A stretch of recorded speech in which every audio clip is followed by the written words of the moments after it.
Un commanditaire vous commande un texte. Vous acceptez. C'est toujours une bonne occasion de se pencher sur un thème proposé, un thème avec lequel vous n'étiez pas familier jusqu'alors. Et donc, comme on le dit dans ces cas-là, une bonne occasion de se déplacer.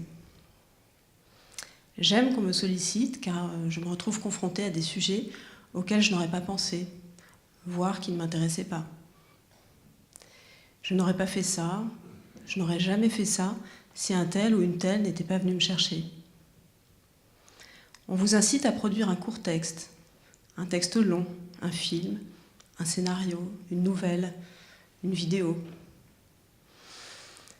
Mais un basculement s'opère bientôt entre le moment enthousiaste de l'invitation et l'attente qui s'ensuit. Dès que l'idée est acceptée, l'appréhension change de camp. À présent, la personne escompte un résultat. Il faudrait trouver une idée. Il faudra trouver une idée. Vais-je être à la hauteur? Est-ce à cette occasion que je vais me trahir? Commence un jeu de poursuite entre soi et soi. Je vais y arriver. Je ne vais pas y arriver. Et si je n'y arrivais pas? On se sent vaciller au bord du précipice. Le redoutable spectre du ratage lève le doigt et répond présent. L'envie de s'inscrire aux abonnés absents vous tente.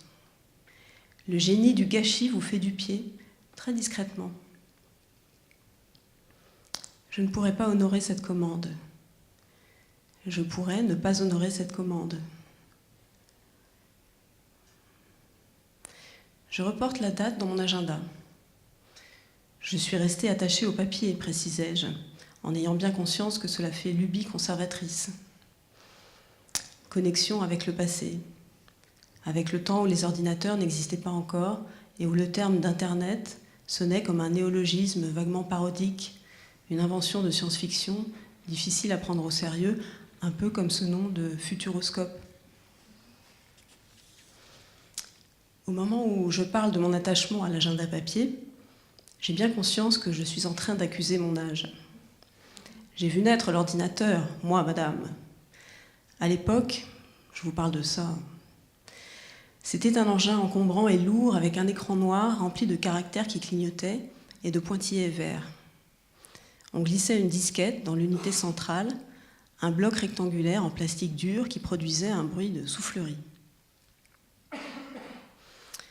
J'ai donc noté la date, et comme elle est encore lointaine, il a fallu tourner 4 ou 5 pages à compter d'aujourd'hui. Je les tourne en faisant du bruit, un bruit qui me rassure puisque chaque double page représente une semaine. Je dispose finalement d'un délai assez long. J'aurai le temps de voir venir. Pour le moment, je ne vois rien venir puisque plusieurs feuilles de ce papier fin, aux angles arrondis et détachables en bas selon un pointillé, s'interposent confortablement entre le jour prévu de la lecture et aujourd'hui. Aujourd'hui, je suis insouciante, je peux penser à autre chose. Je commence à y réfléchir, mais pas la peine de paniquer. Ces quelques semaines me permettront d'y penser sereinement et de laisser mûrir toutes les idées que je ne vais pas manquer d'avoir, selon leur rythme propre et souvent capricieux.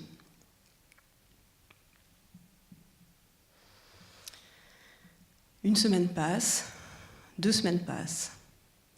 C'est pas que je n'y pense pas. J'y pense comme à une chose abstraite, assez lointaine pour le moment.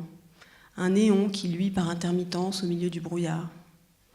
Une enseigne violette ou rose. Une présence colorée qui me rassure, sorte de veilleuse, point de repère. Je suis contente d'avoir à ma disposition une réponse toute prête quand on me demande quels sont mes projets du moment. C'est la question numéro 1. Tu as des projets? Quels sont tes projets? Tu travailles sur quoi en ce moment? Je prépare un texte de commande pour une lecture à Lyon. J'évoque cette lecture à venir en ayant l'air de bien maîtriser la situation. Je la fais exister dans l'esprit de mes interlocuteurs qui semblent même intéressés, ce qui augmente légèrement la pression et contribue à rendre l'événement aussi réel qu'inéluctable. Je n'avais encore rien à vendre à part une mèche et j'ai vendu la mèche. Maintenant, il me faut d'urgence un fil rouge. Dans le but de me rassurer, car j'espère secrètement qu'ils en seront au même point que moi, c'est-à-dire à 0, j'essaye de sonder mes collègues. On s'envoie des messages. Tu as commencé ? Tu en es où ? Tu sais déjà sur quoi tu vas écrire ? Je ne sais pas si je préfère qu'ils soient plus avancés que moi ou pas. S'ils ont l'air paniqués, je me dis « tout va bien ». Nous sommes au diapason, j'avais l'impression d'être loin derrière, mais en fait, je m'inquiète bêtement. Quelle pression on se met. S'ils ont l'air d'avoir terminé, sont même passés à autre chose, selon ce qu'ils prétendent, me voilà aussitôt devancé sur la piste, et mon sens de l'émulation s'en trouve aiguillonné. Je veux rattraper mon retard. Je rassemble mes forces pour me concentrer, un brin vexé de me retrouver à la traîne.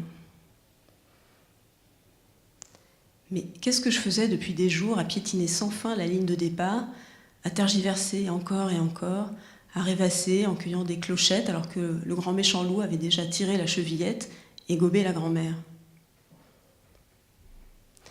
Je ne suis pas la seule à fonctionner de cette façon, à m'y mettre au dernier moment. Après une petite enquête menée de manière informelle, il ressort que c'est un trait commun chez de nombreux artistes, écrivains, journalistes. Tout le monde s'y met quand l'étau se resserre et que la date limite approche de plus en plus, qu'on risque d'être pris au dépourvu, qu'on se retrouve au pied du mur, quand il n'y a plus moyen d'échapper à notre engagement. Les bonnes résolutions ne servent à rien. On a beau savoir que ce serait mieux, la prochaine fois, de commencer plus tôt, plus en amont au moins, pour ne pas avoir à jouer à cache-cache une fois le délai dépassé, en disant « je me relis » alors qu'on n'a pas commencé. Il faut croire que le risque est vraiment attrayant. Pourtant, ce serait plus serein.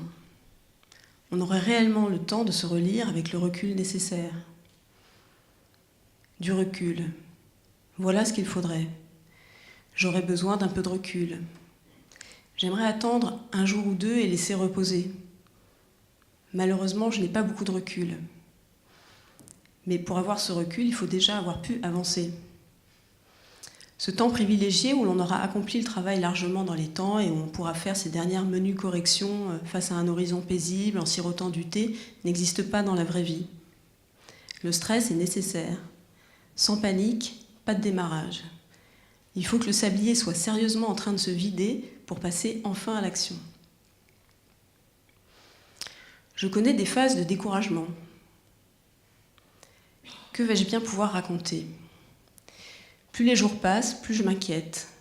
Plus j'essaye de temporiser en me disant que l'inspiration va venir, il ne peut en être autrement. Cela va s'éclairer d'un coup. Un de ces coups qui vous sauve la situation. Un coup de théâtre, par exemple. L'idée ne devrait pas tarder. Elle va finir par arriver. J'attends. Les idées sont indépendantes. Elles viennent un peu quand elles le veulent. Ce sont elles qui décident. Elles se comportent comme des chats. Des chats bien difficiles, qui aiment qu'on les caresse mais n'en font qu'à leur tête. Je tergiverse. Je me répète de plus en plus souvent « Bon, il faut que je m'y mette ». Je sollicite des camarades, pas ceux qui doivent participer au même projet, d'autres encore que j'essaye de sensibiliser et qui pourront, j'espère, m'encourager, me soutenir. J'attends qu'ils s'alarment ou qu'ils s'apitoient. C'est affreux, vous savez. Je n'ai pas commencé. Je ne sais pas ce que je vais raconter. J'essaye de leur faire peur en leur disant que je me tiens en équilibre sur la crête. Je suis là, sur l'arête. Vous devriez vous inquiéter car ce n'est pas très stable et assez escarpé. Je risque de tomber d'un côté ou de l'autre. Une pichenette et hop. Dans le principe de la commande, il y a ce gros non-dit. Vous me faites confiance, vous pensez que je suis capable de produire une chose pendant le délai proposé, mais vous vous méprenez peut-être. Je peux ne pas y arriver, ce serait une déception. Vous pourriez vite vous rendre compte que c'était une grossière erreur, un mauvais numéro. Je croise un ami qui, hasard, doit justement remettre un texte pour bientôt, lui aussi. Il n'est pas en avance non plus. C'est une surenchère infinie à celui qui se trouve dans la situation la plus critique. Moi, c'est pour demain. Moi, c'est pour aujourd'hui. Et comme tu vois, il est 8 heures du soir. Moi, c'était pour hier. Heureusement, il y avait un peu de marge. Moi, je n'ai aucune piste. Et moi, pas l'ombre d'une amorce. De toute façon, j'ai pas le temps. Oh là, moi non plus. On reste à bavarder comme ça un bon moment, sans penser une seconde qu'on n'est justement pas en train de travailler alors qu'on pourrait être assis à son bureau. De toute façon, au point où on en est, le cadre de la dernière chance, l'endroit dans lequel on passe à l'action pour de bon, car c'est maintenant ou jamais, ressemble un peu à cela. Une chambre d'hôtel, lambda, avec un lit au beau milieu, un lit qui occupe toute la place. Une tablette avec une chaise dans un coin face au mur, un écran de télévision. Le mobilier est d'une couleur beige-gris, saumon et cru tirant sur l'abricot. Il n'y a rien à regarder, aucune vue côté cour, une bouche d'aération, un bout de parking, une façade de ciment où des traînées de pluie se sont superposées. Pas la peine d'ouvrir les rideaux. Le fameux mur de l'expression au pied du mur, celui dans lequel on risque aussi de foncer droit malgré la lenteur du mouvement qui, disons-le, relève carrément du surplace, est à présent à quelques centimètres à peine. Et si l'on veut prendre un peu de recul, la chaise heurte déjà le lit. Dans cette chambre 103 ou 208 ou 512, seul le parquet peut encore se permettre d'être flottant. Il est grand temps d'appuyer sur la touche on de l'ordinateur. Le regard dérive, malgré soi, du côté des voilages, essaye de s'accrocher à quelque chose encore. Qu'est-ce que c'est passé vite ? Déjà le 21. Pourtant, je tourne les pages de mon agenda dans l'autre sens. Je ne sais même pas ce que j'ai fait ces derniers jours, ni ces dernières semaines. Et cet ordinateur, il a tellement changé depuis la dernière fois. Il est devenu minuscule, tout plat et tout léger, fin comme une tranche de pomme. Pourtant, je l'ai connu comme ça.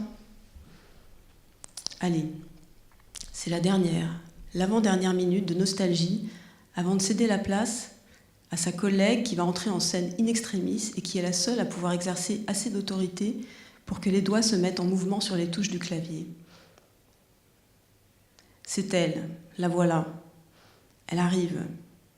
C'est la dernière minute.